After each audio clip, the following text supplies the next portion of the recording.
கோளும் ஒன்றாய் காண அங்கு கற்பகம் என்னும் கடவுளின் மெய்யில்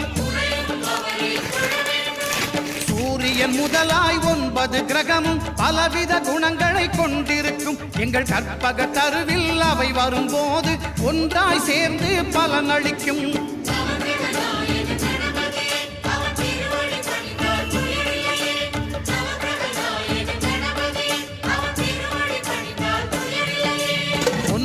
கோளும் ஒன்றாய் காண அங்கு கற்பகம் என்னும் கடவுளின் மெய்யில்